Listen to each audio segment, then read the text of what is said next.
kita berdoa. Bapa di surga, kami bersyukur bahwa dalam kebaktian ini kami mendapatkan kembali kesempatan untuk membaca, mendengar, mempelajari, merenungkan sebagian firman. Kami sekali lagi mohon Engkau hadir di sini maupun dimanapun ada jemaat yang mengikuti kebaktian online ini. Dan kiranya Engkau memimpin, mengarahkan, memberkati acara firman saat ini. Tolong hamba mudah menyampaikan, berikan kekuatan jasmani, pikiran, khususnya suara, berikan pengurapan, berikan kata-kata, berikan apapun yang dibutuhkan. Kami titipkan seluruh persiapannya ke dalam tangan Tuhan. Engkau sendiri tambahi, kurangi, ubahkan sehingga hanya kehendak-Mu yang diberitakan, bahkan kata demi kata betul-betul datang dari Tuhan. Dan biarlah semua dilengkapi, dibungkus dengan kuasa dan pekerjaan Roh-Mu, karena kami sadar tanpa itu semua akan sia-sia. Dan tolong kami semua dalam mendengar, berikan kami keterbukaan, jaga ketenangan, berikan konsentrasi dari awal sampai akhir, berikan terang sehingga kami bisa mengerti, dan berikan kami ketundukan. Dan juga bukan hanya supaya kami percaya pada kebenaran firman, tapi supaya kami semua menjadi penanggap, pelaku, bahkan pemberita firman ini kepada orang-orang lain. Setan pasti bekerja, kuatkan semua kami. Dan sekali lagi kami mohon Kau jaga listrik, sinyal HP, wifi, jaga dari segala keributan, cuaca dan sebagainya. Tolong lindungi dan jaga sehingga semua ini berjalan dengan baik tanpa gangguan apapun. Terima kasih Bapa, dalam nama Yesus kami berdoa. Amin.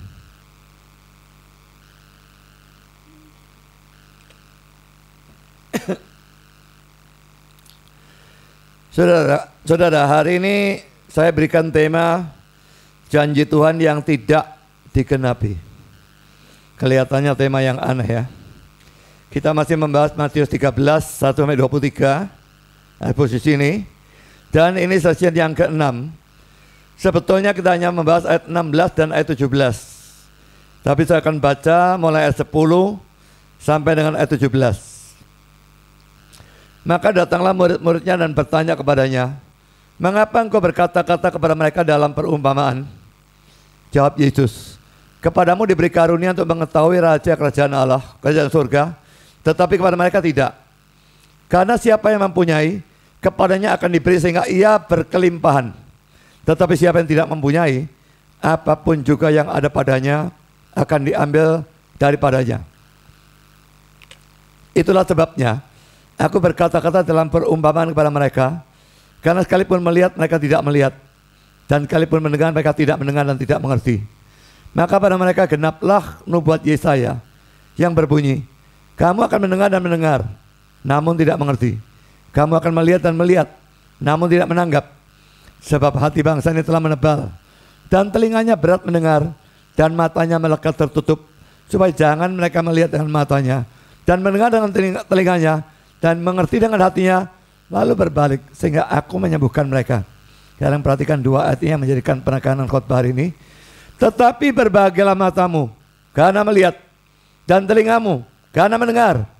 Sebab aku berkata kepadamu, sesungguhnya banyak nabi dan orang benar ingin melihat apa yang kamu lihat tetapi tidak melihatnya, dan ingin mendengar apa yang kamu dengar tetapi tidak mendengarnya. Saudara, poin E, kita sekarang membahas ayat 16-17. Setelah pada kali yang lalu kita membahas ayat 10 dengan 15 secara panjang lebar, mungkin beberapa session ya. Dan sekarang ayat 16-17 kita baca sekali lagi ya. Tetapi berbahagialah matamu karena melihat, dan telingamu karena mendengar. Sebab aku berkata kepadamu, sesungguhnya banyak nabi dan orang benar ingin melihat apa yang kamu lihat, tapi tidak melihatnya, dan ingin mendengar apa yang kamu dengar, tapi tidak mendengarnya. Nah, di dalam ayat paralelnya dalam Injil Lukas pasal 10, 23 dan 24, sesudah itu berpalinglah Yesus kepada murid-muridnya tersendiri dan berkata, berbahagialah mata yang melihat apa yang kamu lihat, karena aku berkata kepadamu, banyak nabi dan raja ingin melihat apa yang kamu lihat, tapi tidak melihatnya, dan ingin mendengar apa yang kamu dengar, tapi tidak mendengarnya. Saudara, saya ingin pertama-tama membahas ya, kalau di dalam Matius dikatakan nabi dan orang benar, Maka dalam Lukas dikatakan nabi dan raja.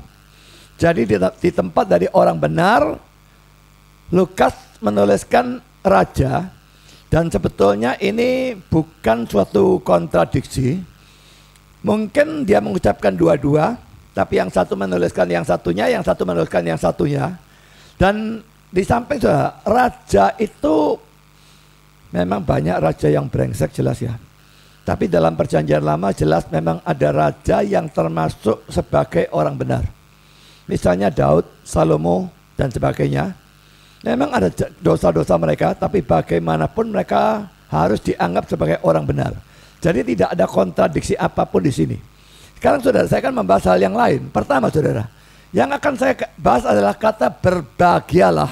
Ini muncul baik dalam Matius tadi maupun dalam Lukas. Saudara, pertama kata berbahagialah ini terjemahnya seharusnya adalah seperti dalam bahasa Inggris, blessed, atau diberkatilah. Ini adalah kata yang sama yang digunakan dalam ucapan bahagia. Berbahagialah, berbahagialah. Ya, kalau dalam terjemahan Indonesia memang pakai kata berbahagialah selalu, tapi mestinya itu diberkatilah. Dalam Matius 5 ayat 3 sampai dengan ayat yang ke-12. Nah sekarang saudara, poin A saya akan membahasnya. Arti dari kata berbahagialah atau diberkati dan sebagainya itu ya. Pertama, kata bahagia di sini tidak menunjuk pada perasaan bahagia yang terasa di dalam hati kita. Jelas tidak, karena apa? Kalau kata bahagia itu memang menunjuk pada perasaan bahagia dalam hati kita, bagaimana mungkin bisa ada Matius 5 ayat 4 yang berbunyi, berbahagialah orang yang berduka cita karena mereka akan dihibur? Itu tidak mungkin. Kalau perasaan tuh, bahagia dalam hati, tapi duka cita. Dan kata duka cita ini kurang keras, seharusnya mourn atau berkabung. Jadi kesedihan yang parah. Bagaimana bisa cocok kalau bahagia dianggap sebagai perasaan bahagia? Jadi ini arti pertama yang salah. Sekarang kedua, juga kata berbahagialah atau diberkatilah ini tidak menunjuk pada kebahagiaan atau keadaan diberkati menurut ukuran dunia atau jasmani. Seperti kaya, sukses, sekolahnya sukses, pekerjaannya sukses, lalu sehat, dan macam-macam hal yang lain. Mengapa? Karena kalau demikian, kalau memang diartikan secara ukuran dunia dan jasmani, bagaimana bisa dikatakan berbahagialah atau diberkatilah orang yang dianiaya atau dicela atau difitnah? Seperti dalam Matius 5 ayat 10 dengan 12. Mari kita baca ya. Berbahagialah orang yang dianiaya oleh sebab kebenaran, karena merekalah yang mempunyai kerajaan surga.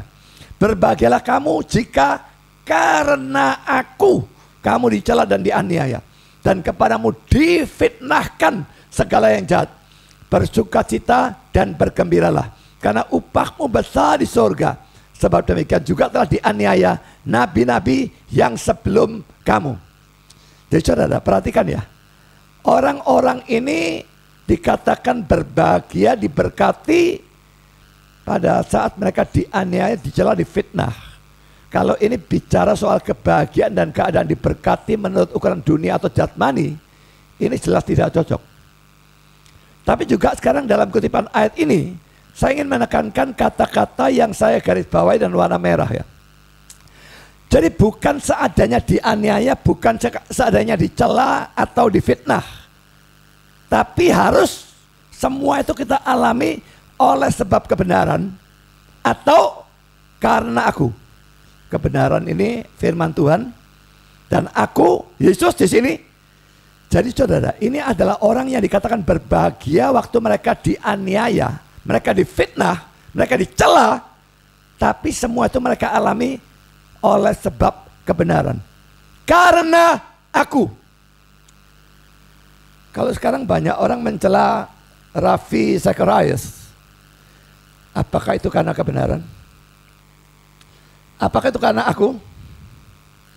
Tetap ada orang-orang fanatik yang tidak punya otak ya, yang tanpa alasan mati-matian bela dia, omong semua berita itu hoax dan sebagainya. Saya tidak usah pedulikan orang sinting bagi saya. Tapi saya percaya berita itu masuk dalam sampai majalah Christianity Today, CNN, Wikipedia, dan seorang teman dekat yang memberikan kesaksian dan sebagainya, macam-macam semua. Terlalu banyak sumber untuk mengatakan bahwa itu hoax. Dan mereka mengatakan itu hoax, mereka tidak punya dasar apapun kecuali kefanatikan mereka yang gila terhadap orang ini. Nah, sekarang saya asumsikan ini benar dan saya percaya itu memang benar, maka dia jelas bukan dicela, difitnah oleh sebab kebenaran atau karena aku. Dia dicela karena kesalahannya, bukan karena aku, tapi karena dosa-dosa sendiri. Yang seperti itu tidak bisa dikatakan berbahagialah atau diberkatilah. Celakalah, terkutuklah yang seperti itu. Sekarang kita masuk poin yang ketiga. Kalau saya sudah menunjukkan dua arti yang salah pada poin 1 dan 2, sekarang saya menunjukkan arti yang benar. Kata berbahagialah atau diberkatilah di sini menunjuk pada kebahagiaan atau keadaan diberkati dalam pandangan Tuhan. Dan ini bisa kontras sekali dengan dalam pandangan manusia. Jadi saudara, dalam pandangan Tuhan, orang-orang yang seperti digambarkan dalam Matius 5 ayat 3 sampai dengan 12, ucapan bahagia itu ya. Dan orang-orang yang mengerti firman seperti para murid Yesus adalah orang-orang yang berbahagia atau diberkati. Dan sudah saya katakan, ini bisa bertentangan dengan pandangan manusia. Jadi bisa saja kita tuh secara lahiriah ya, miskin, gagal, menderita, dianiaya, lemah, dan sebagainya. Sehingga dalam sudut pandang manusia, kita itu dikutuk, tidak diberkati, tidak berbahagia, dan sebagainya. Tapi dalam sudut pandang Tuhan, kita berbahagia atau diberkati. Dan sebaliknya, bisa saja kita kaya, berkedudukan tinggi, sukses, dan sebagainya. Sehingga dalam sudut pandang manusia kita diberkati. Tapi dalam sudut pandang Tuhan kita celaka atau terkutuk. Mari kita lihat ayat ini ya. Lukas 6 ayat 24-26. Tetapi celakalah kamu, hai kamu yang kaya. Karena dalam kekayaanmu kamu telah memperoleh penghiburanmu. Celakalah kamu yang sekarang ini kenyang, karena kamu akan lapar. Celakalah kamu yang sekarang ini tertawa, karena kamu akan berduka cita dan menangis. Celakalah kamu jika semua orang memuji kamu, karena secara demikian juga nenek moyang mereka telah memperlakukan nabi-nabi palsu. So tentu kaya, kenyang, tertawa ini tidak bisa dimutlakan. Seadanya yang kaya itu celaka, seadanya yang kenyang itu celaka, seadanya yang tertawa itu celaka. Tentu tidak.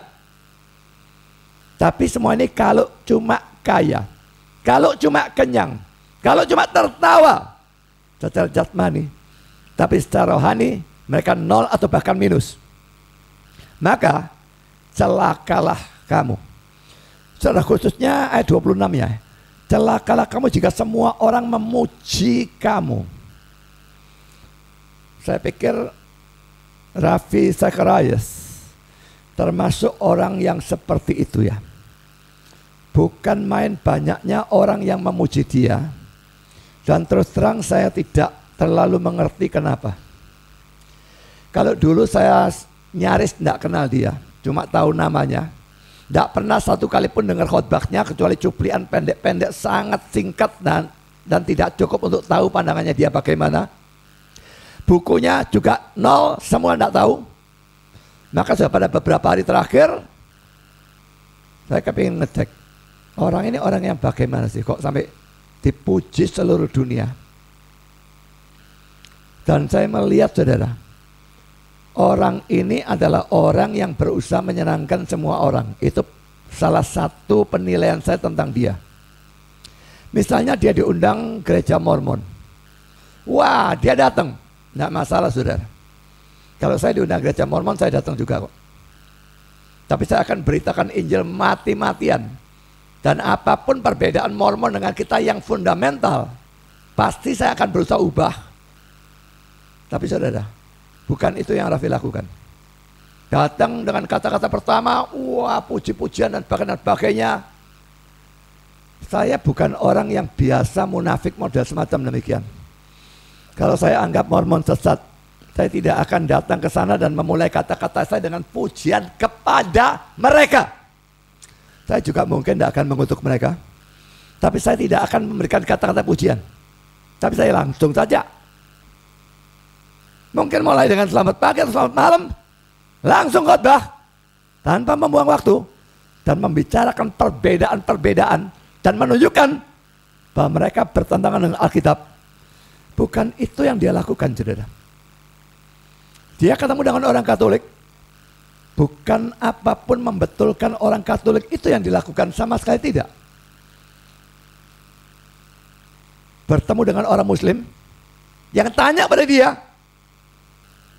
ya kalau ada Injil, tapi kenapa ya Kristus tersalib untuk dosa? Itu tidak ada. Padahal itu inti dari Injil sebetulnya. Dia cuma katakan Islam dengan Kristen berbeda, memang dia katakan. Kita tidak dengan taat seluruh Taurat bisa selamat. Itu perbedaan. Memang benar. Tapi kenapa tidak diteruskan? Selamatnya karena apa? Karena penebusan Kristus. Dan bagaimana penebusan itu? Dia menggantikan kita. Tidak ada. Dari banyak pertemuan dia dengan orang-orang yang tidak karu-karuan. Dari segala macam kelompok. Dia tidak pernah mencela ajaran dari kelompok itu. Jadi kelihatannya adalah orang yang kepingin menyerangkan seadanya orang. Dan itu membuat saya tidak heran. Semua orang memuji kamu. Ayat ini mengatakan, celakalah kamu jika semua orang memuji kamu. Karena secara demikian juga nenek moyang mereka telah memperlakukan nabi-nabi palsu. Nabi-nabi palsu itu tujuannya menyerangkan seadanya orang. Kalau saudara dalam pemberitaan saudara diterima oleh semua orang. Saudara ada nabi palsu. Memang sebetulnya diterima oleh semua orang itu tidak mungkin. Kalau nabi palsu itu memberitakan yang seperti itu, setidaknya orang-orang Kristen yang sejati, yang betul-betul mengerti firman, akan tidak senang dia. Saya tidak senang dengan pemberitaan firman yang Raffi lakukan. Bolak-balik dilakukan dan saya tonton banyak. Tidak ada satu yang saya senang. Pendalaman Alkitab juga tidak ada. Kalau ada satu yang hebat dari dia adalah tukang dongeng yang sangat hebat. Saya kasih dia nilai 9 kalau urusan dongeng. Dongengannya hebat, sangat hebat. Cuma mengingat dia banyak berdusta, khususnya tentang pendidikan di Cambridge dan dia jadi tenaga pengajar di profesor di Oxford dan sebagainya, yang ternyata dusta dan itu diucapkan berkali-kali, berpuluh-puluh kali di mana-mana. Maka saya jadi meragukan kesaksian ini karangan atau asli. Ya, ya saudara, memang kalau mau betul-betul mutlak disenangi semua orang tidak bisa. Tapi pada waktu dia berbicara di A, dia menyerangkan A. Berbicara sama B, menyerangkan B. Dan sebagainya. Maka mayoritas orang setidaknya akan menyenangi dia. Dia seorang orator, pendongeng. Maka yang senang banyak bukan sesuatu yang mengherankan. Tapi mengatakan dia bagus, menurut saya luar biasa jauh dari bagus. Ini kalau saya lihat khotbahnya, saya tidak ngomong kehidupannya. Saya berusaha menilai seobjektif mungkin. Menurut pandangan saya, tidak ada yang bagus. Sehingga saya heran habis-habisan. Orang fanatik dengan orang seperti ini, entah dari mana gerangan bisa muncul. Nah saudara, orang ini kaya, orang ini kenyang, orang ini dipuji semua orang. Celakalah, celakalah, celakalah, celakalah. Saudara mau yang seperti itu? Saudara, orang bisa dipuji atau dianggap bahagia, dianggap diberkati menurut sudut pandang manusia, tapi berbeda sudut pandang Allah. Kalau kita melihat cerita tentang Lazarus dan orang kaya, yang mana yang berbahagia atau diberkati menurut pandangan manusia? Ya sudah pasti orang kayanya. Tapi yang mana yang berbahagia atau diberkati dalam sudut pandang Tuhan? Sudah pasti Lazarusnya. Tapi awas ya, kata-kata dalam Lukas tadi maupun apa yang saya katakan tentang Lazarus dan orang kaya tidak berarti bahwa semua orang yang miskin, gagal, menderita pasti berbahagia atau diberkati dalam sudut pandang Tuhan. Adalah mungkin saudara itu miskin, gagal, menderita, apalagi sekarang COVID-19 sudah terkena wabahnya, tapi sekaligus saudara celaka dan terkutuk dalam sudut pandang Tuhan. Kalau saudara miskin, menderita dan sebagainya, tapi tetap tidak percaya ataupun ikut Kristus, saudara celaka dari sudut pandang dunia maupun dari sudut pandang Tuhan. Juga tidak berarti bahwa orang yang kaya, sukses, berkedudukan tinggi pasti celaka atau terkutuk dalam sudut pandang Tuhan. Karena bisa saja orang itu jaya, sukses, berkedudukan tinggi, dan sekaligus berbahagia atau diberkati dalam sudut pandang Tuhan, karena dia adalah orang yang percaya kepada Kristus. Sebagai contoh saudara, Abraham, Daud, dan sebagainya. Ayub, orang-orang yang beriman, tapi mereka kaya. Ya memang ada saat-saat di mana mereka menderita. Daud permulaan dikejar-kejar oleh Saul, tidak tahu berapa belas tahun. Ayub kejatuhan yang parah, menderita luar biasa, tapi balik lagi. Tapi pokoknya saudara, secara umum tentunya mereka kaya, mereka diberkati secara jasmani. Orang melihat, wah ini orang yang diberkati. Tuhan melihat, ya betul ini orang diberkati. Bisa. Jadi saudara, sebetulnya kuncinya diberkati dari sudut pandang Tuhan. Apakah saudara percaya atau tidak kepada Kristus, itu saja. Kalau saya percaya, saya diberkati, tak peduli bagaimanapun keadaan jasmani saudara. Kalau saya tidak percaya, saya terkutuk, tidak peduli bagaimanapun keadaan jasmani saudara. Saudara, apakah saudara ingin menjadi orang yang berbahagia atau diberkati dalam sudut pandang manusia atau dalam sudut pandang Tuhan? Renungkan hal ini saudara, dan putuskan untuk hidup saudara mulai saat ini dan terusnya untuk mengambil suatu komitmen. Tidak peduli manusia akan nilai aku bagaimana, aku akan hidup dalam satu kehidupan yang memang diberkati dan berbahagia dari sudut pandang Tuhan. Sekarang poin B.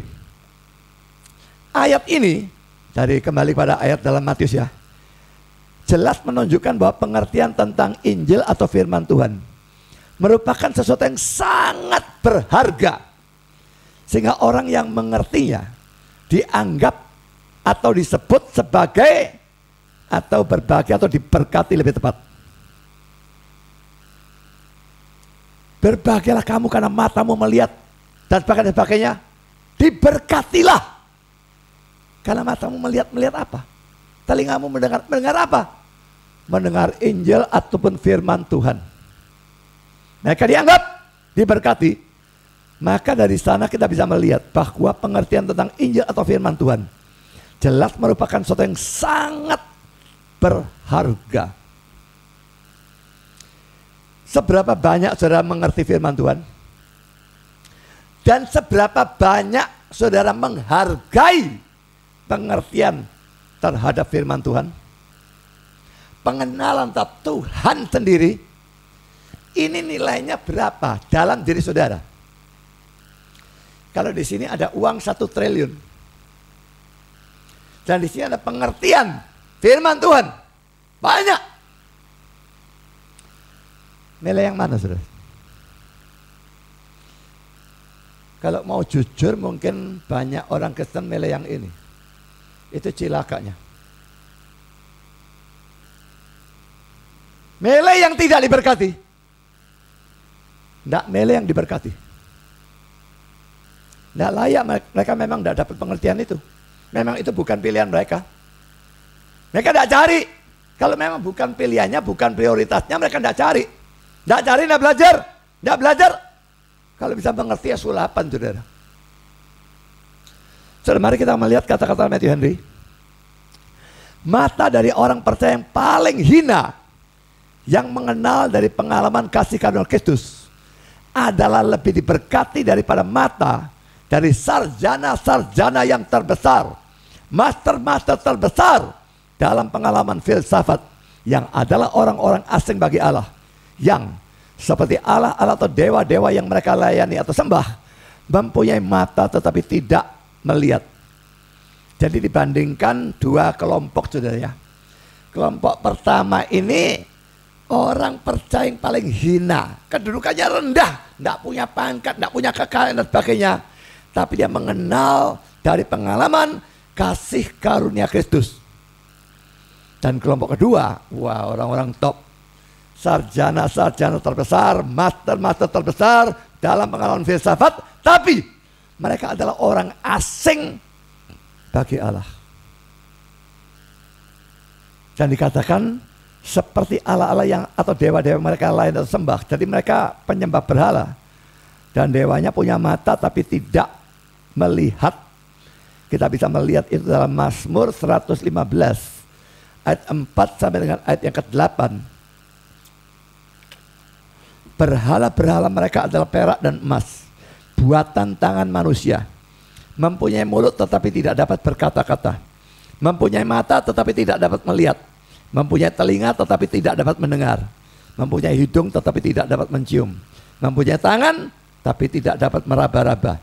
Mempunyai kaki tetapi tidak dapat berjalan.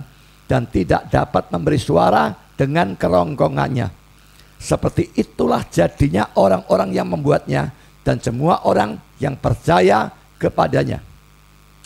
Yang membuat salah, yang percaya kepadanya salah juga. Ya, memang bagus dari perak, dari emas dan sebagainya, tapi ngomong tidak bisa, melihat tidak bisa, mendengar tidak bisa, mencium tidak bisa. Seperti orang kena COVID, barangkali penciumannya hilang. Punya tangan tidak bisa meraba-raba, punya kaki tidak bisa jalan, bicara tidak bisa, tidak bisa berbuat apa-apa. Itulah berhala. Lucunya, manusia yang sebetulnya bisa melakukan semua ini percaya pada berhala yang tidak bisa melakukan apapun dari hal-hal ini. Mereka lebih mampu daripada berhala sebetulnya. Mereka punya tangan bisa meraba, punya kaki bisa jalan, punya mulut bisa bicara. Sebagainya berhala tidak bisa semua. Tapi yang bisa semua percaya pada yang tidak bisa semua. Kekonyolan dari penyembah berhala itu merupakan sesuatu yang sangat-sangat jelas. Sudah orang asing bagi Allah, masih menyembah berhala lagi. Tidak peduli mereka sarjana, punya doktor, punya S3, S4, saya tidak peduli apapun. Dalam sudut pandang Tuhan mereka cuma sampah yang tinggal tunggu waktu untuk dimasukkan ke neraka selama-lamanya. Sebaliknya kalau saudara adalah orang yang hina, yang rendah, tapi saya betul-betul ngerti firman dan kenal Kristus dan percaya Dia, saudara sangat berharga di hadapan Tuhan. Lagi-lagi saudara pilih ya, dalam kehidupan ini saudara mau memilih jalan yang mana? Jalan yang lebar, jalan yang sempit. Ini penuh dengan problem. Ini mungkin sangat enak, tapi saudara, berakhir yang di sini pada kebinasaan dan yang di sini pada kehidupan. Tentukan pilihan saudara dan arahkan hidup saudara secara konsisten pada pilihan yang sekarang saudara buat. Sekarang kita masuk dalam poin yang kedua. Para murid Yesus itu bukan hanya lebih diberkati dari orang-orang reprobate yang dibutakan yang sudah kita pelajari pada waktu-waktu yang lalu ya. Mereka mendengar dan mendengar tapi tidak mengerti dan sebagainya yang sesuai dengan nubuat Yesaya itu ya. Para murid Yesus itu memang lebih diberkati dari mereka, tapi bukan hanya itu. Para murid Yesus ini bahkan lebih diberkati dibandingkan dengan orang-orang kudus perjanjian lama. Ini komentar dari William Hendriksen. Bukan bahwa murid-murid secara alamiah lebih baik daripada orang-orang lain. Secara alamiah sama-sama total depravity ya. Bejat total. Apapun yang mereka punyai, mereka berhutang kepada kasih karunia yang berdaulat. Kalau saudara sudah rindu firman dan memang belajar serius, dan akhirnya sekarang sudah punya pengertian banyak tentang firman, jangan sekali-kali megahkan diri. Aku ngerti karena aku rindu firman, karena aku belajar firman dengan rajin, dengan tekun. Aku, saudara, secara alamiah kita tidak lebih baik dari reprobate. Yang membuat beda, kasih karunia Allah yang berdaulat, yang dari semula memilih kita, tidak memilih mereka. Allah memang pilih kasih. Topik khotbah beberapa minggu yang lalu. Dan karena dia memang pilih kasih kepada orang-orang pilihannya, dia bekerja, dia lahir barukan, sehingga orang-orang ini yang sebetulnya juga tidak rindu firman berubah dalam pemikiran tentang Allah, tentang surga neraka, tentang kebenaran, tentang firman, berubah. Dan mereka mencari, belajar, cari, mati-matian. Semua karena kasih karunia yang berdaulat. Kalau kehidupan mereka bisa mentaati Tuhan, mereka melakukan pelayanan, penginjilan, memberikan persembahan, dan macam-macam hal yang lain. Laki-laki itu karena kasih karunia yang berdaulat. Saudara, kalau kita bisa lebih baik dari orang lain, bukan karena secara alamiah kita memang lebih baik dari mereka. Ajaran Armenian mungkin kalau didesak arahnya akan lari ke sana. Tidak ajaran Reform. Sama sekali tidak mengarah ke sana. Apapun yang membedakan kita dengan mereka, kita berhutang kepada kasih karunia yang berdaulat. Dalam satu khotbah saya tentang Ravi Zacharias itu, saya mempertanyakan, bisakah kita jatuh seperti dia? Dan saya jawab sendiri, kita bisa jatuh seperti dia atau tidak. Itu tidak tergantung kita. Karena kalau bicara secara alamiah, kita tidak lebih baik dari dia. Sama-sama total depravity, kebejatan total yang sama.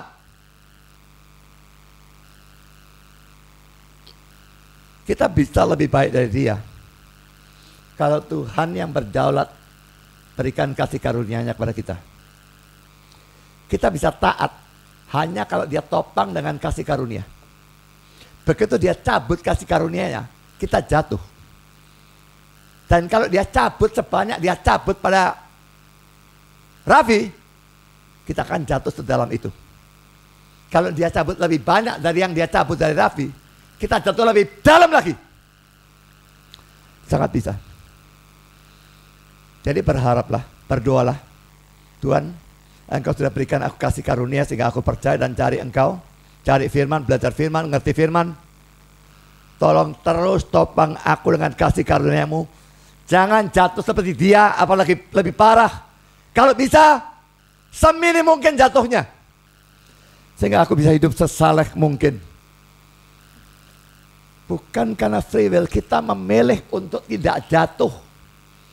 Bukan karena free will kita memilih untuk bisa hidup suci. Tidak.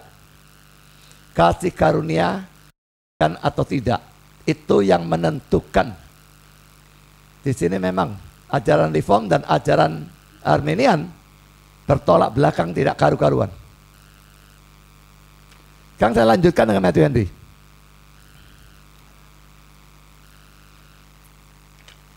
Orang-orang kudus perjanjian lama yang mendapatkan sedikit penglihatan sekilas, sedikit cahaya redup dari terang Injil, sangat menginginkan penemuan-penemuan lebih jauh. Mereka mempunyai tipe-tipe.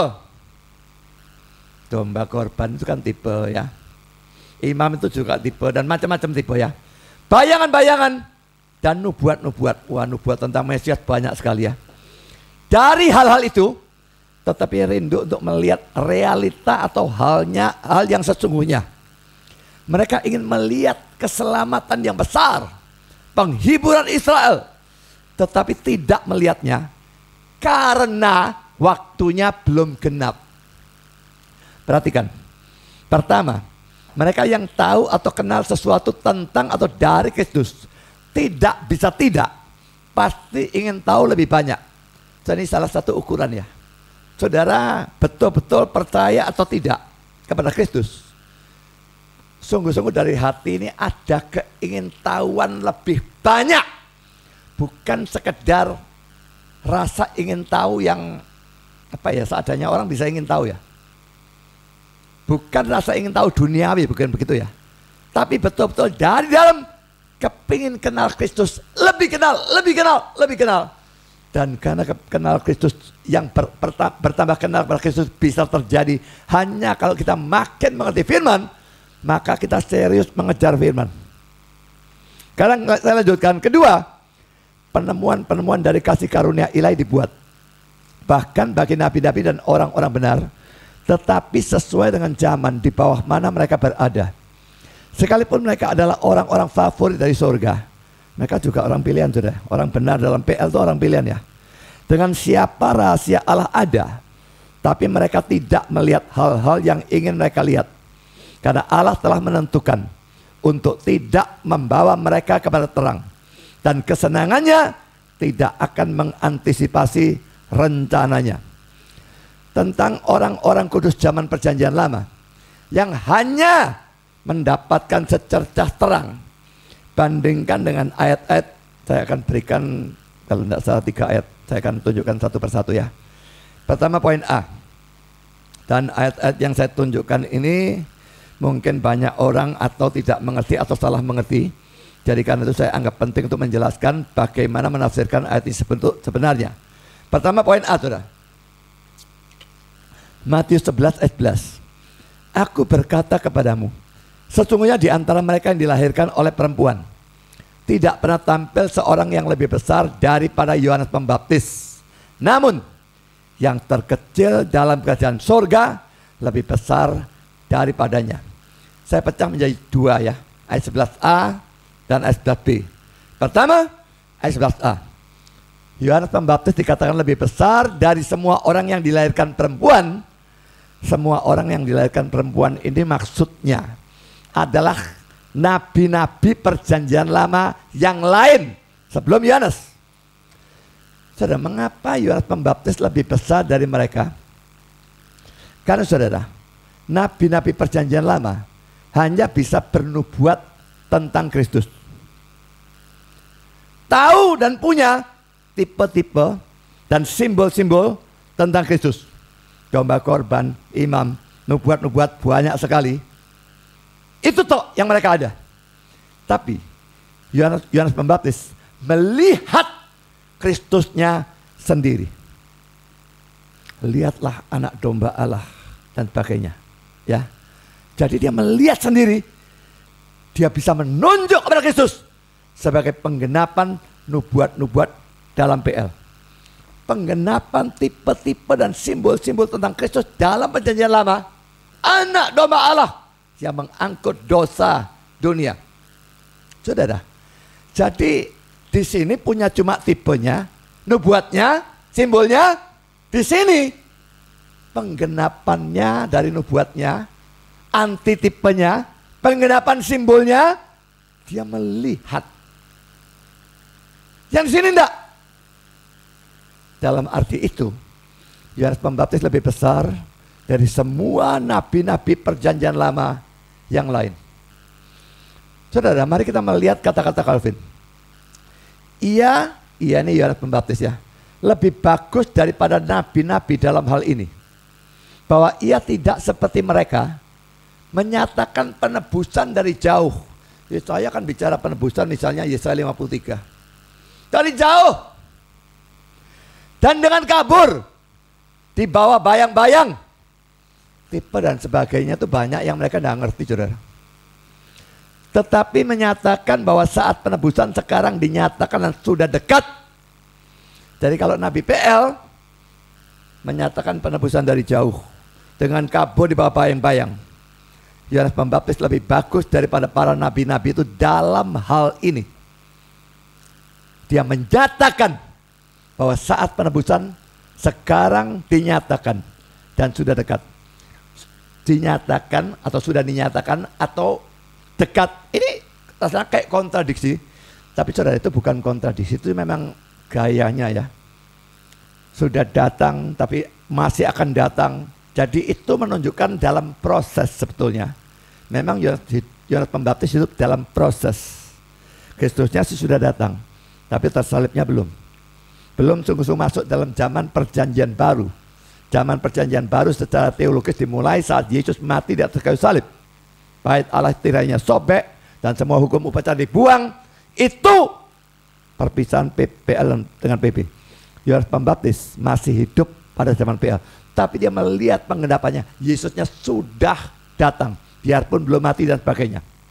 Sekarang poin kedua, ayat 11b, yang terkecil dalam kerajaan sorga lebih besar dari Yohanes Pembaptis. Nah, kerajaan sorga di sini tidak menunjuk pada kemuliaan di sorga nanti. Kalau sama masuk sorga, bukan itu ya. Tapi menunjuk pada gereja. Saya kira saya sudah pernah bahas, kerajaan sorga itu artinya bermacam-macam. Jadi konteks menentukan arti yang mana yang harus kita ambil. Dan di sini jelas menunjuk pada gereja. Jadi orang Kristen yang paling kecil pun, tapi yang sungguh-sungguh percaya ya, bukan sekedar masuk gereja ya, dia lebih besar daripada Yohanes Pembaptis. Padahal Yohanes Pembaptisnya lebih besar dari nabi-nabi PL semua. Mengapa? Karena sekalipun Yohanes Pembaptis bisa melihat Kristus, dan karena itu dia lebih besar dari nabi-nabi PL, tapi dia tidak melihat atau mengalami Kristus yang tersalib, bangkit, naik ke surga dan sebagainya. Dia memang menubuatkan tentang salib. Seperti yang tadi saya kutip Yohanes 1:29, lihatlah anak domba Allah yang mengangkut dosa dunia dan sebagainya. Anak domba Allah disembelih. Jadi itu salib, menunjuk ke sana. Tapi dia tidak melihat penggenapan nubuatnya sendiri. Sedangkan orang Kristen yang paling kecil pun, yang sungguh-sungguh Kristen, tidak harus tahu tentang salib Kristus. Memang bukan melihat dengan mata jasmani, tapi melihat dengan mata rohani, membaca dalam Alkitab, mendengar firman Tuhan, mendengar Injil, tahu bahwa Kristus yang sudah lahir, menderita, mati, disalibkan, dan dia disalib menebus dosa-dosa dunia, termasuk menebus dosa dia. Itu dia tahu dengan jelas. Dia juga tahu Kristus yang mati itu hari ketiga bangkit, lalu hari ke-40 naik ke surga, dan di sana duduk di sebelah kanan Allah. Nanti akan datang 2 kali. Nah, ini belum.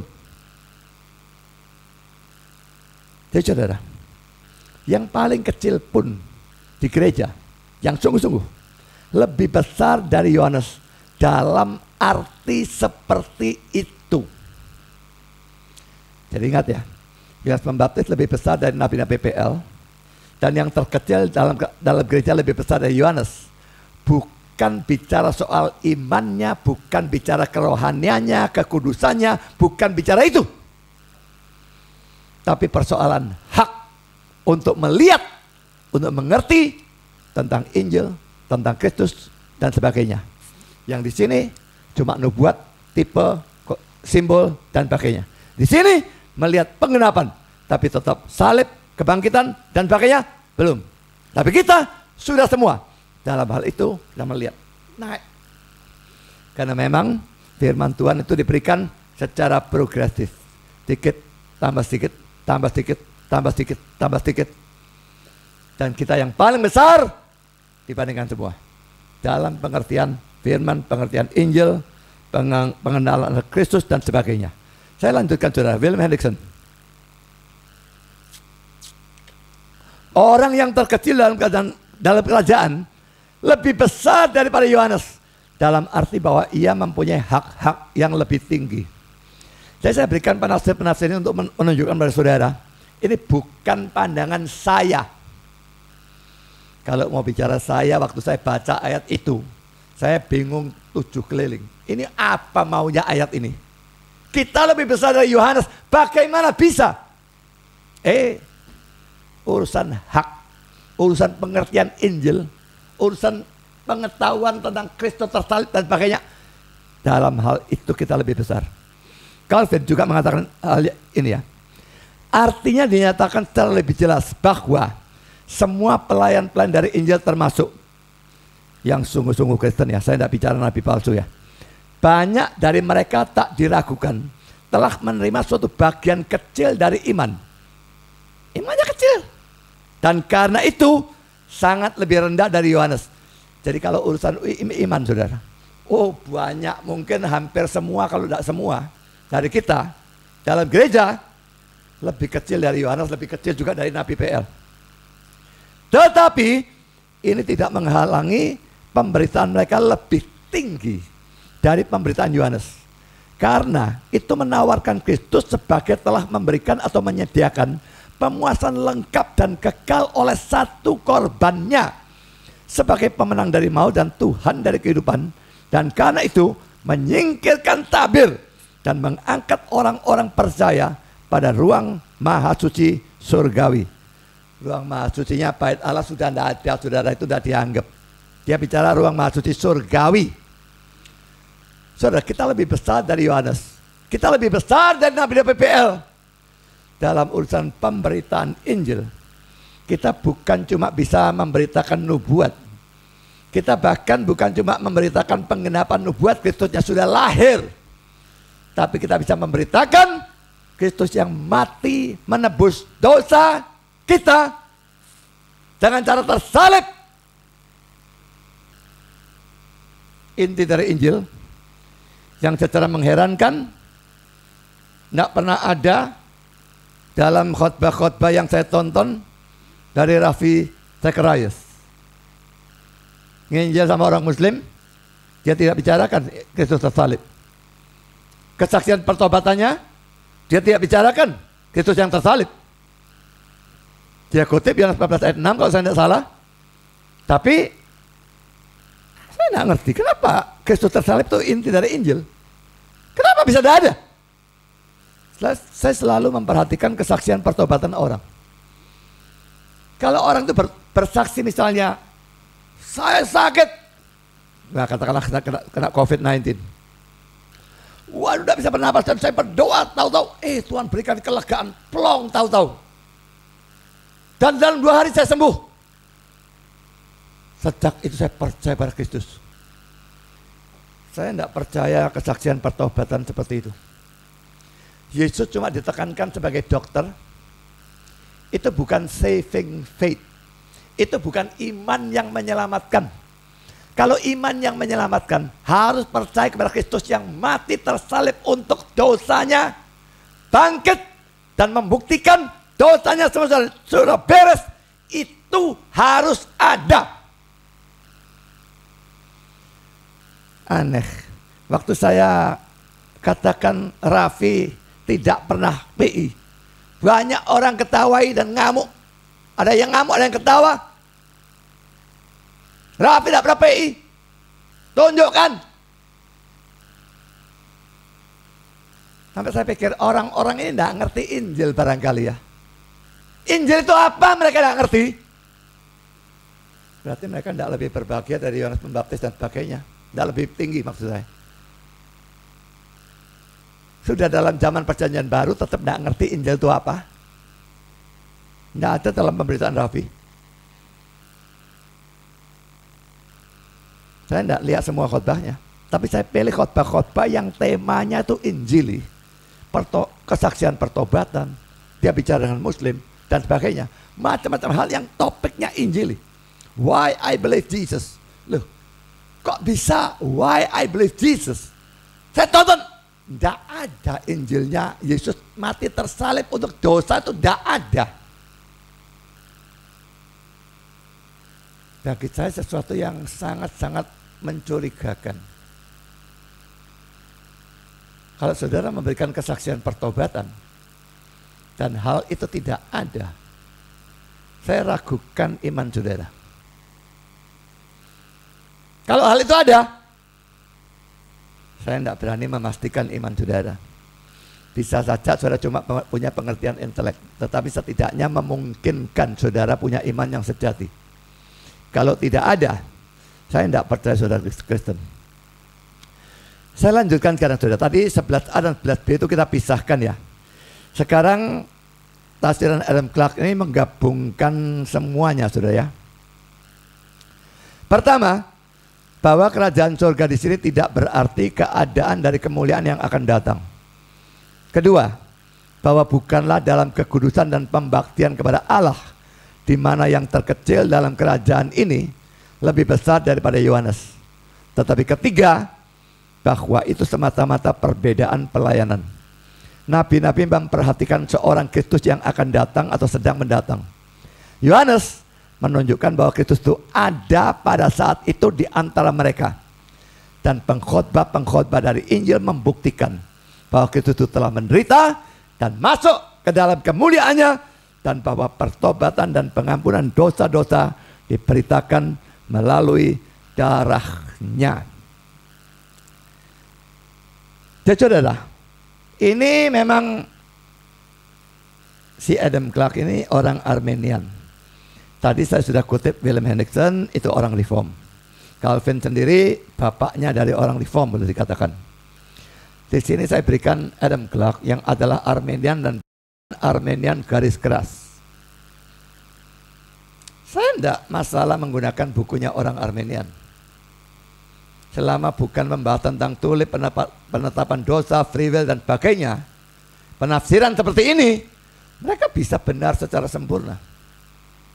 Dan di sini saya setuju total ya.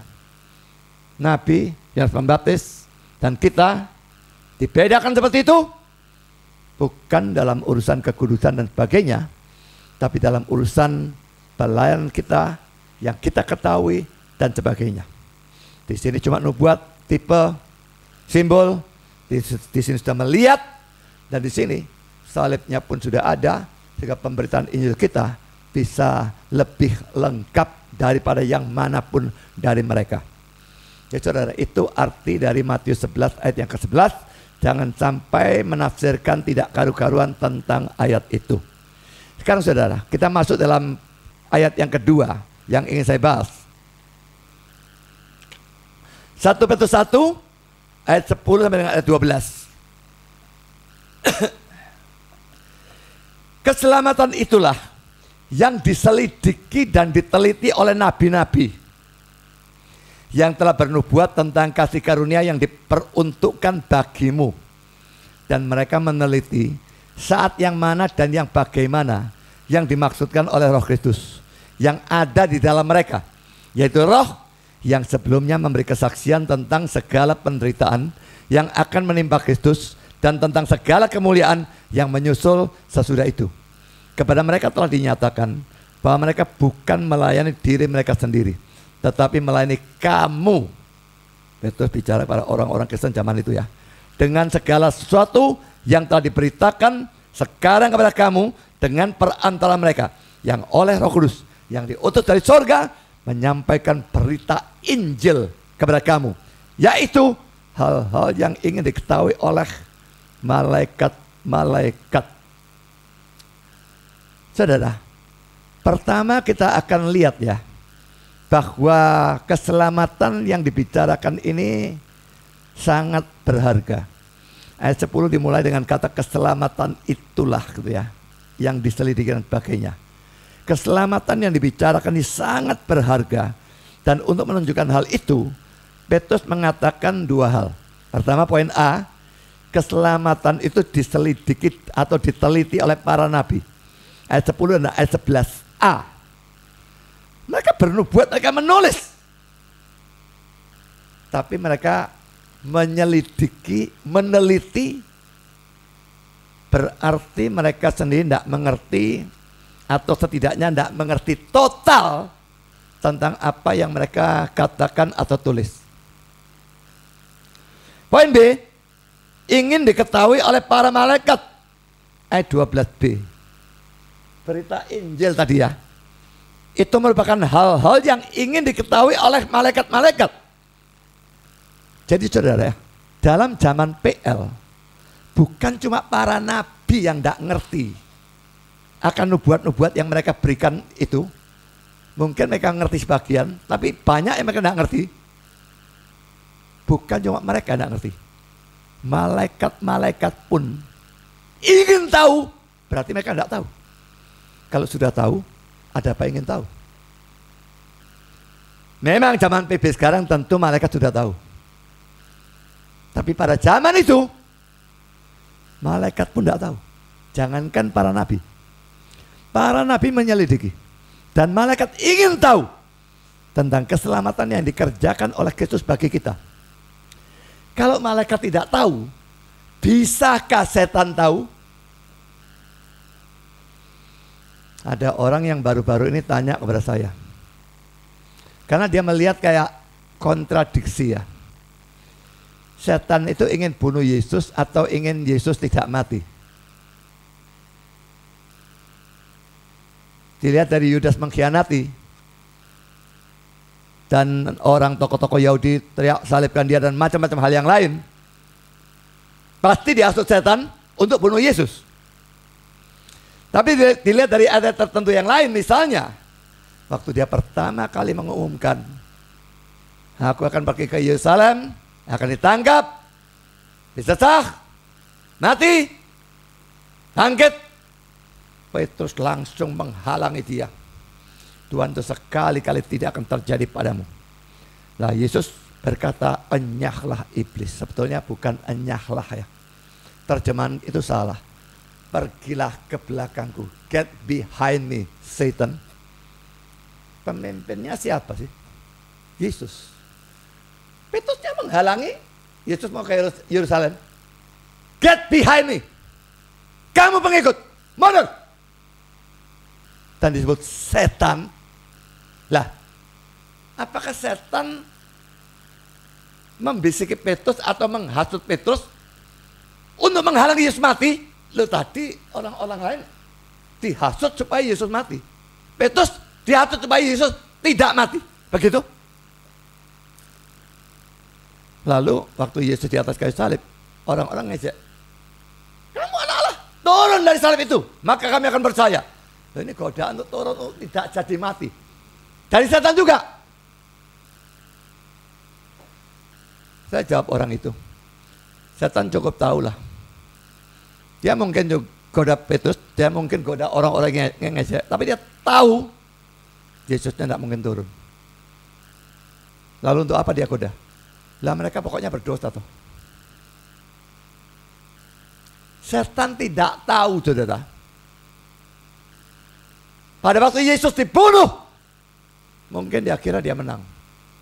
Cimprak-cimprak dia. Loncat-loncat kegirangan. Tapi tanpa dia sadari, melalui kematian Kristus yang dia sendiri usahakan, justru terjadi keselamatan. Karena Kristus mati, menebus, memikul hukuman yang seharusnya adalah bagian kita. Dia menjadi pengganti kita, substitute untuk kita. Dia tidak tahu. Aneh, setan tidak tahu. Lah malaikat tidak tahu, setan tahu dari mana? Dia pengetahuannya setara dengan malaikat. Malaikat tidak tahu, setan tidak bisa tahu. Baru tahu setelah semua terjadi. Setan getun-getun mungkin. Ada apa, tak bunuh dulu. Biarin aja hidup. Tapi tidak bisa, saudara. Dia pun ada dalam genggaman Tuhan yang berdaulat. Kalau Tuhan sudah arahkan dia entah bagaimana, dia pasti melakukan apa yang Tuhan mau dia lakukan. Dan karena adalah rencana Allah, Kristus harus mati untuk menebus dosa kita. Maka tidak bisa tidak, setan akan berusaha ke arah itu. Sekarang kita masuk pada poin kedua. Para nabi dalam perjanjian lama menulis kitab suci. PL ya. Tapi mereka tidak mengerti sepenuhnya apa yang mereka tulis. Dan mereka lalu menyelidiki atau meneliti untuk mencari tahu. Kan dinubuatkan Mesias akan datang dan sebagainya. Yesaya 53, Mazmur 22. Itu menunjukkan kematian penderitaan ada kebangkitan dan sebagainya, ada. Kita sudah pernah pelajari secara eksposisi Yesaya pasal 53, ada. Tapi saudara, saatnya kapan? Mereka meneliti untuk mencari tahu. Kepingin ngerti sepenuhnya.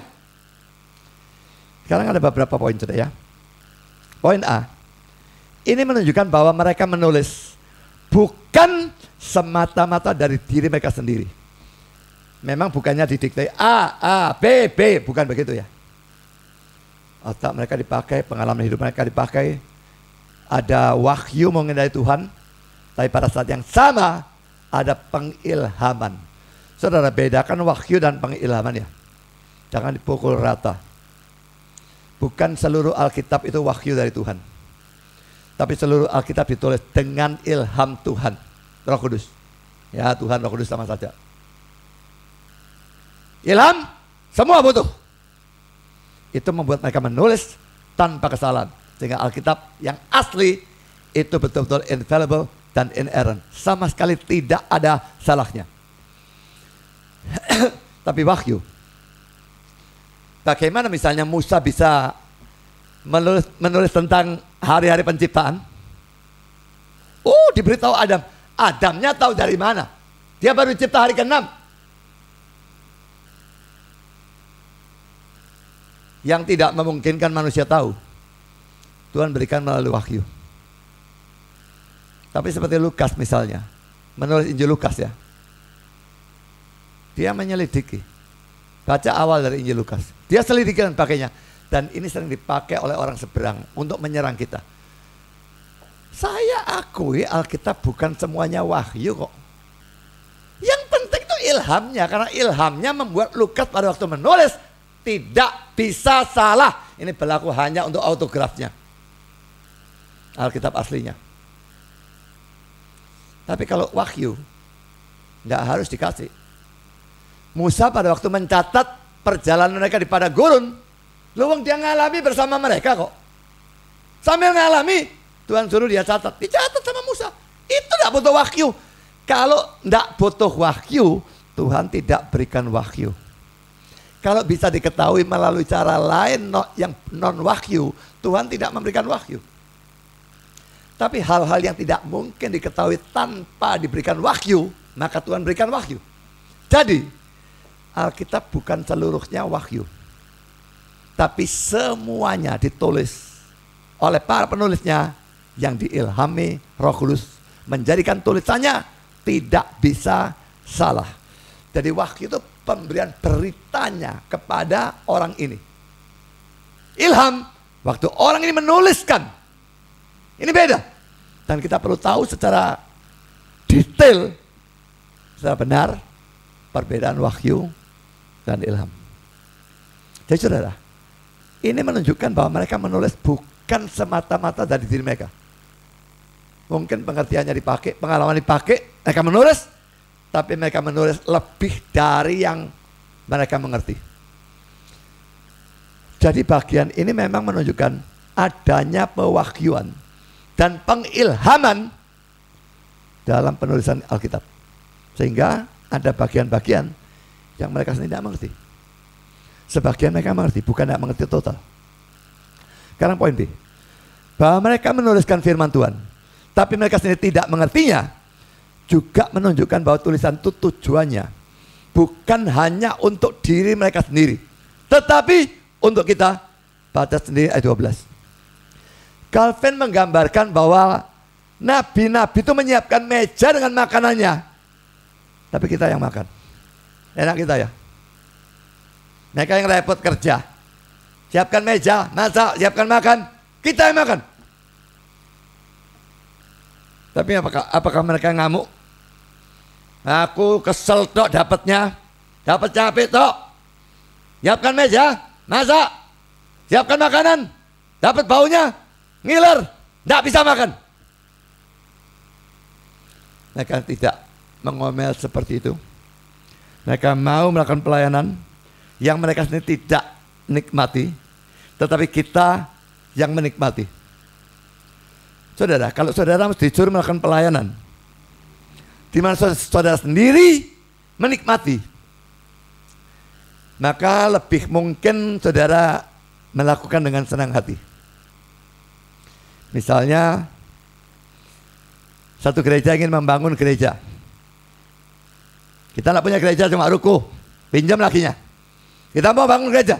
Misalnya cuma bilang misalnya, saya tidak mikirkan bangun gereja. Misalnya mau bangun gereja, saya umumkan.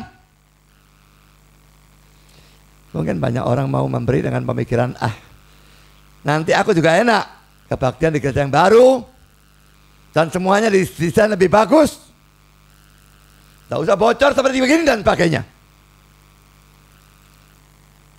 Saya lebih mau kalau saudara ikut menikmati. Tapi bagaimana kalau saya mengumumkan itu pada saat saudara sudah sakit, kena kanker stadium 4 dan sudah dikatakan tidak mungkin sembuh? Saudara mau mendukung pelayanan itu? Saudara dukung. Setelah saudara mati, saudara tidak ikut menikmati. Tapi saya tahu ini pelayanan untuk Tuhan. Tetap mau ya atau tidak?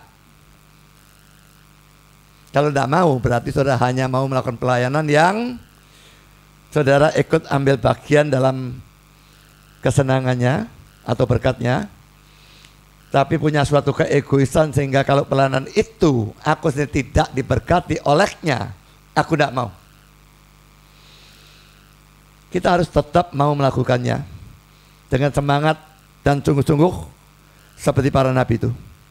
Mereka siapkan meja, siapkan makanan, kita yang makan. Dan mereka melakukan bukan dengan asal-asalan.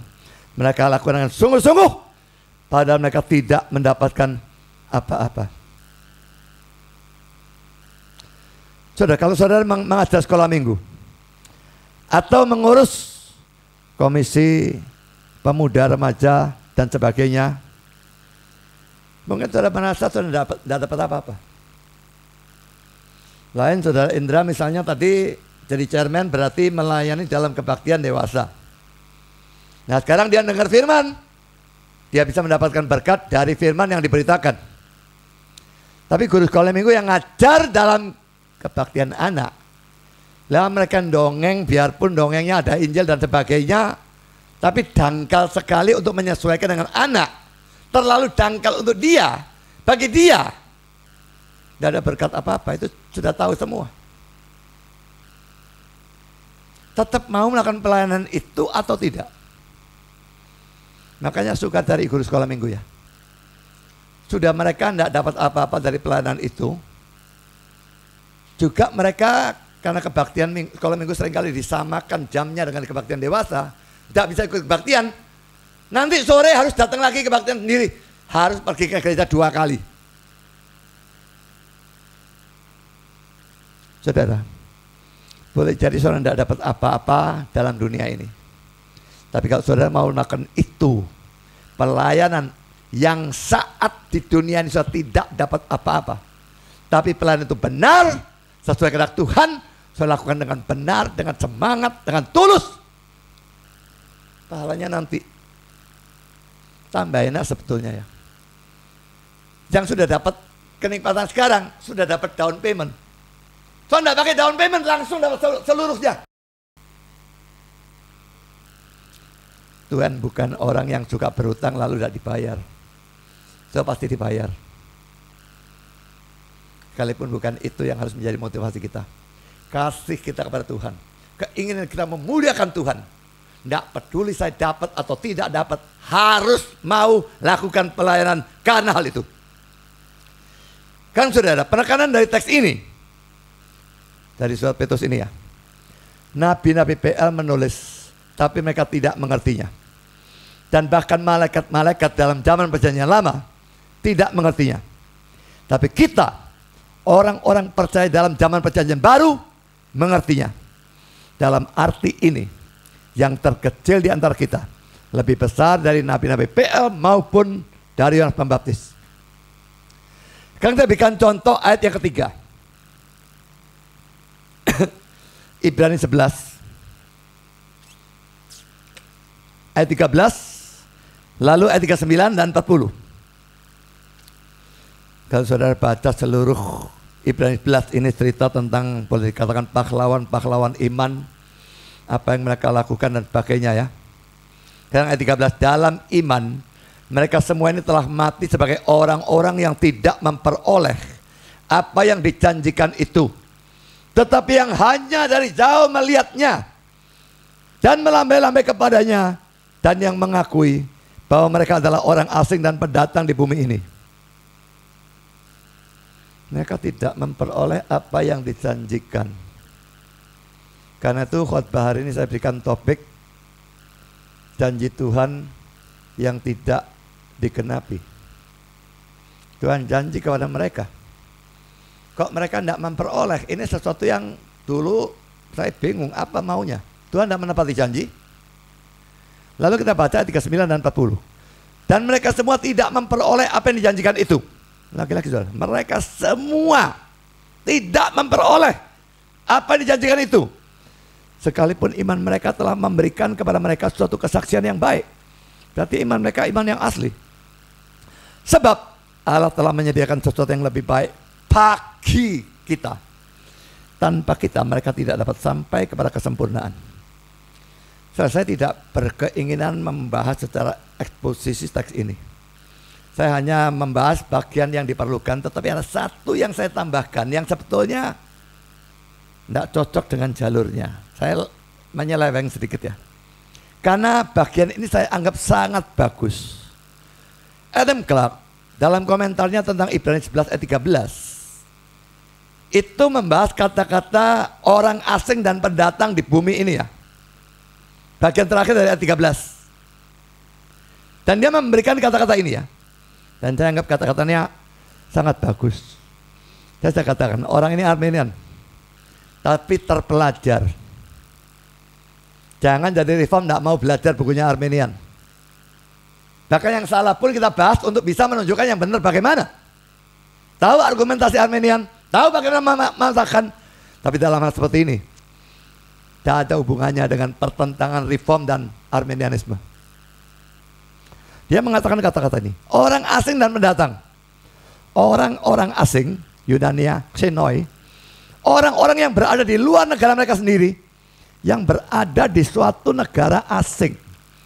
Pendatang-pendatang, dalam bahasa Yunani, parepidemoi. Orang-orang yang tinggal hanya untuk sementara waktu. To sojourn, kata bahasa Inggrisnya ya. Tinggal untuk sementara waktu gitu ya.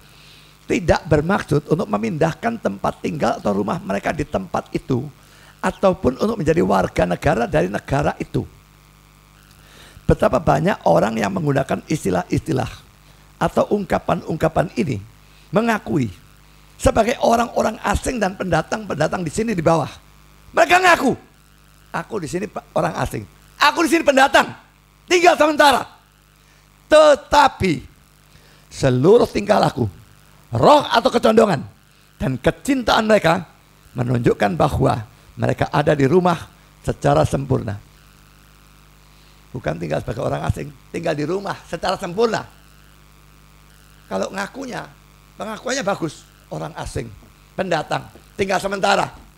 Di dunia ini kan kita sementara, kekalnya di sana. Dan mereka mengaku itu, tapi hidupnya seakan-akan mereka sudah di rumah.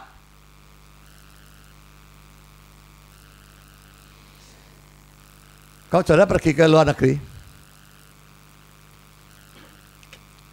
sementara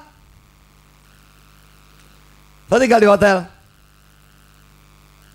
dan saudara tidak berminat untuk pindah warga negara ke negara itu, tidak berminat untuk tinggal selama-lamanya di sana sampai mati, tidak.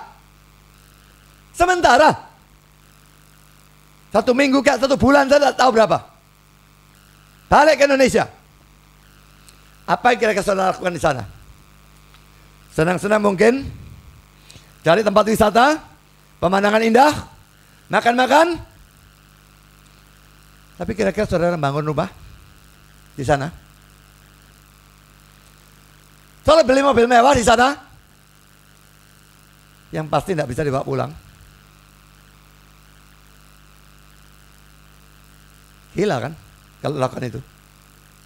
tahu tinggal sementara. Tapi bangun rumah, punya mobil mewah di sana. Kehidupannya seakan-akan dia merasa dia tinggal selamanya di sana. Lah banyak orang seperti itu orang Kristen ya. Mengklaim diri tahu. Pendatang, orang asing, tinggal sementara. Di bumi ini kita cuma sebentar. Nggak tahu berapa lama lagi. Apalagi ada wabah ini. Bisa sangat sebentar. Bisa beberapa minggu, bisa beberapa hari. Tapi bisa juga beberapa tahun, beberapa puluh tahun.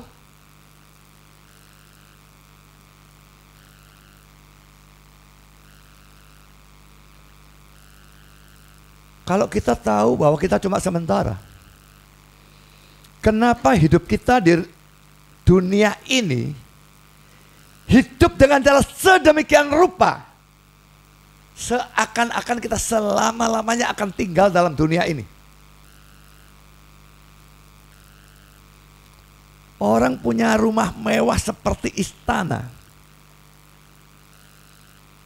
Gunanya apa tuh? Saya nggak ngerti gunanya apa.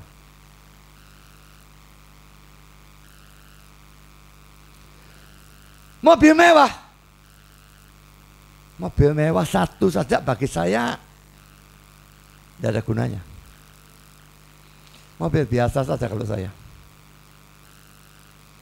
Tapi ada yang punya banyak, mewah yang miliaran harganya, dan hal-hal duniawi yang lain, seakan-akan mereka mau menetap di dunia ini selama-lamanya. Timbun uang terus, uangnya sudah T, berapa T? Lah itu dimakan sampai mati, 7 turunan tidak bakal habis, saudara. Ditambah terus buat apa toh? Kalau mereka gunakan untuk memberikan persembahan pada gereja, membantu orang miskin dan sebagainya, apalagi pada masa COVID ini banyak sekali orang yang butuh bantuan. Mereka menabung untuk surga, di mana mereka percaya mereka akan tinggal selama-lamanya.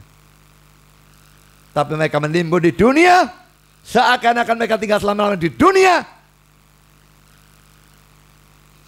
Betul-betul lelucon, saudara. Antara kepercayaan mereka bahwa mereka itu pendatang, orang asing, tinggal sementara, dan kehidupan mereka yang seperti itu tidak cocok sama sekali.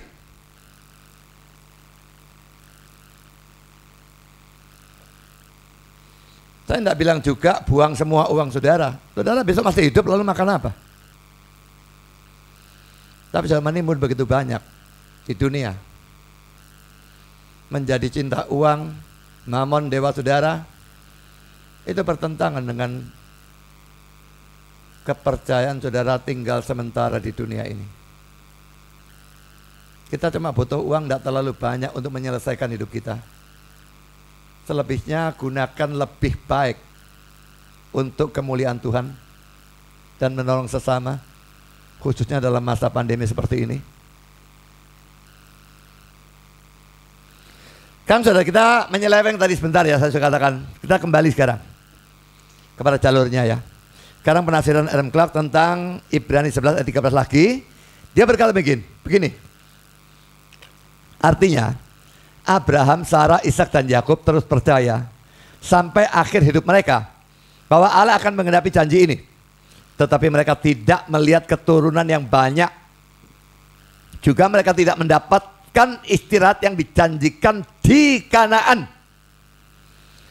Jadi tidak ditepati janjinya itu dianggap dalam urusan keturunan yang banyak yang dijanjikan kepada Abraham seperti bintang di langit dan pasir di laut. Dan juga Kanaan dijanjikan belum digenapi. Itu penafsiran Adam Clarke tentang ayat 13. Tapi penafsirannya tentang ayat 39 beda. Tidak digenapi dalam hal yang berbeda. Ini kata-kata dia. Mereka semua mendengar tentang janji-janji yang dibuat kepada Abraham, tentang suatu istirahat surgawi, dan tentang janji tentang Mesias. Karena ini merupakan suatu tradisi yang tetap. tetapi mereka mati tanpa melihat orang yang diurapi oleh Tuhan. Kristus itu kan yang diurapi. Mereka mati tanpa melihat Kristusnya datang. Kristus tidak dinyatakan dalam daging dalam waktu mereka yang manapun. Abraham, Ishak, Yakub semua tidak lihat. Dan tentang dia yang merupakan pengharapan dari semua bangsa-bangsa, mereka hanya mendengar oleh pendengaran dari telinga. Ini pasti merupakan janji tentang mana sang rasul mengatakan bahwa mereka mati tanpa memperolehnya. Jadi kalau ayat 39 janji tentang Mesias, mereka diberikan janji, mereka percaya, mereka tunggu-tunggu sampai mati mereka tidak mendapatkannya. Tapi ayat 13 bukan. Itu tentang keturunan yang banyak dan tentang tanah Kanaan.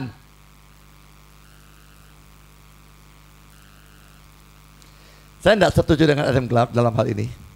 Yang membedakan tafsiran tentang ayat 13 yang mengatakan keturunan yang banyak dan tentang Kanaan, dan ayat 39 tentang kedatangan Kristus.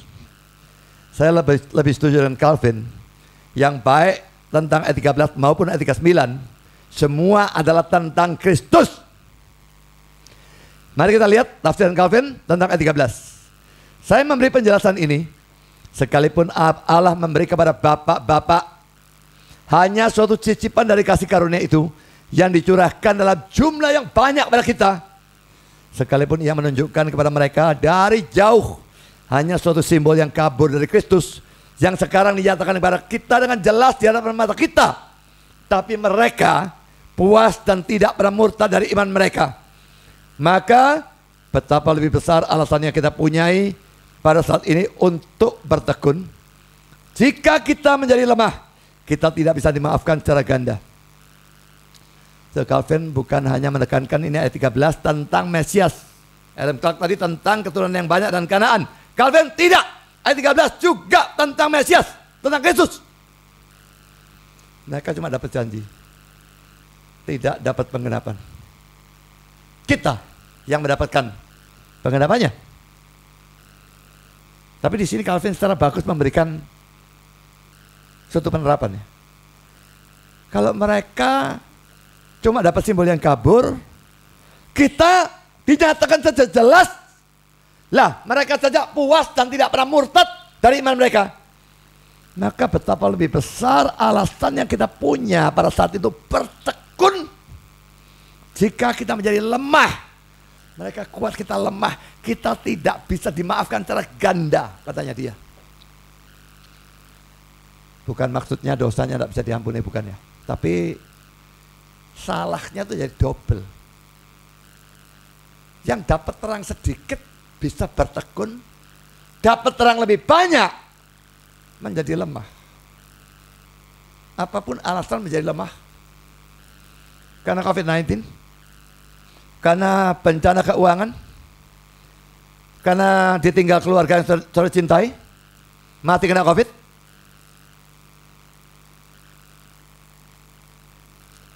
Mengenaskan sudah sebetulnya ya, kalau orang mengalami hal itu.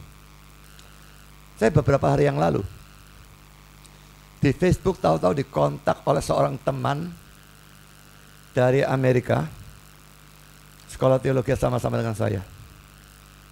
Sejak saya pulang dari Amerika tahun 88, tidak pernah ada kontak apapun dengan dia. Teman dekat dengan saya. Bukan hanya dalam hampir semua kelas dia sama dengan saya, tapi juga kalau musim panas kerja dan sebagainya, saya kerja bagian maintenance, pemeliharaan, dan di sana dia juga kerja. Ini orang yang paling banyol di seluruh ATS pada zaman saya. Dan tahu-tahu dia add saya, minta jadi friend. Saya lihat namanya kaget sekali. Loh, saya pikir ini benar atau tidak ya. Saya lihat di dalam wallnya, foto-foto dan sebagainya. Dan foto kuno ada.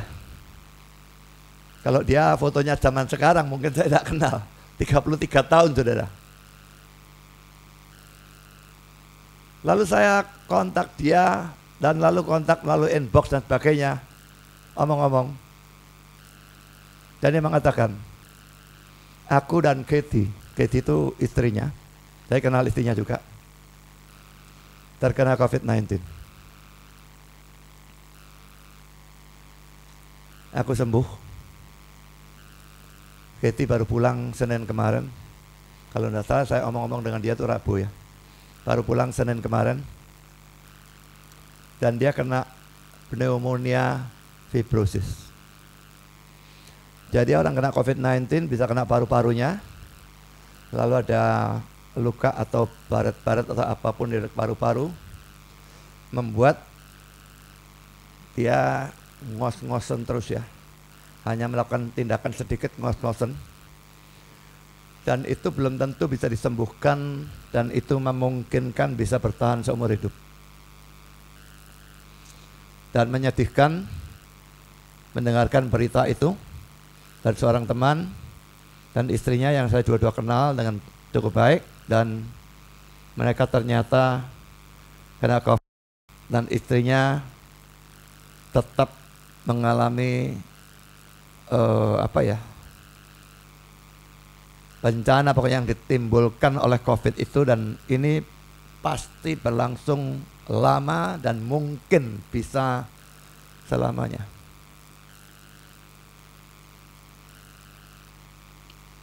Menyedihkan tentunya ya. Nah, kalau saudara mengalami seperti itu, apa saya menjadi lemah? Orang-orang PL, bapak-bapak gereja, bapak-bapak Perjanjian Lama itu hanya melihat samar-samar. Kita melihat dengan jelas. Penderitaan apapun, keuangan, kesehatan, atau apapun.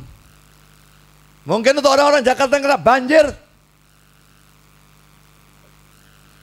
Orang-orang di Texas ini, waduh luar biasa menderita. Saudara bisa bayangkan ya. Texas itu terletak tidak terlalu utara, jadi dia sebetulnya temperaturnya tidak terlalu dingin, di atas rata-rata kalau di seluruh USA. Jadi pipa air dan semua peralatan apapun ya dari PLN dan sebagainya itu tidak didesain untuk menghadapi temperatur sedingin itu. Tahu-tahu terjadi pemecahan rekor luar biasa dinginnya, hancur semua. Mereka tidak punya air, mereka tidak punya listrik. Jutaan orang tidak tahu berapa. Penderitaan yang luar biasa. Kalau kita mengalami seperti itu, kalau banjir, apalagi kayak Jakarta ini 1 meter, 2 meter, ada yang bilang 2,5 meter, pasti mati lah listriknya lah. Kalau listriknya mati, air tidak mati, mati juga. Ya banyak air banjiran, mau minum. Jadi saudara, ini penderitaan gawat. Dalam keadaan seperti itu saudara, saya tidak tahu penderitaan saudara apa. Terapkan sendiri. Pikirkan saja saudara, kita di dunia ini pendatang, cuma sementara. Kita diberi lebih banyak daripada mereka. Jangan menjadi lemah. Calvin katakan jika kita menjadi lemah, kita tidak bisa dimaafkan secara ganda. Sekarang penafsiran Calvin tentang ayat 39. Saya tahu bahwa Kristus Tom dan orang-orang lain telah memberikan suatu penjelasan yang berbeda. Tapi konteksnya jelas menunjukkan bahwa apa yang dimaksudkan di sini adalah perbedaan dalam kasih karunia yang Allah berikan kepada orang-orang percaya atau setia di bawah hukum Taurat yang Perjanjian Lama, dan yang Ia berikan kepada kita sekarang. Karena suatu kasih karunia yang lebih berlimpah-limpah dicurahkan kepada kita akan merupakan hal yang sangat aneh bahwa kita mempunyai iman yang lebih kecil dalam diri kita. Jadi dalam hukum Taurat dibedakan dengan kita yang dalam Injil. Sangat sama-sama tapi jelas yang dimaksudkan Kristus. Calvin tidak membuat perbedaan. Tafsiran tentang ayat 13 dan ayat 39. Tuhan tidak mengenapi janji kepada mereka. Bukan dalam arti dia betul-betul tidak mengenapi janji. Ingat dia menjanjikan Mesias tanpa pernah menjanjikan kapan. Seandainya dia menjanjikan kapan, pada zaman Yakub katakanlah, tahu-tahu zaman Yakub lewat, belum datang, lah ya dia memang betul-betul menyalahi janji. Dia tidak mengatakan kapan, ini persoalannya. Jadi mereka nunggu, tidak datang. Tapi datang. Akhirnya datang. Janjinya digenapi. Kita yang melihat penggenapan janjinya. Mereka tidak. Jadi topik hari ini, hati-hati. Kalau saya katakan Tuhan tidak menggenapi janjinya, bukan dalam arti betul-betul tidak menggenapi janji. Tapi mereka sudah mati duluan sebelum janjinya digenapi pada zaman, ya katakanlah abad pertama.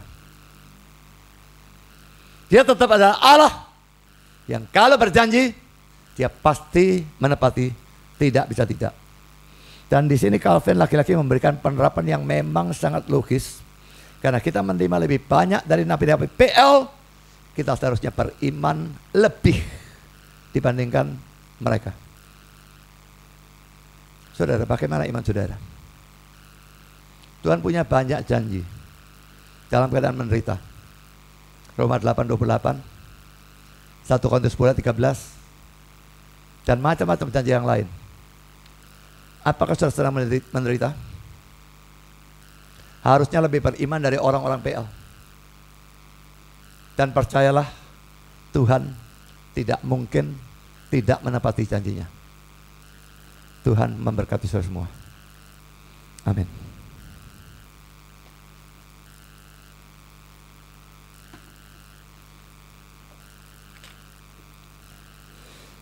Mari kita berdoa.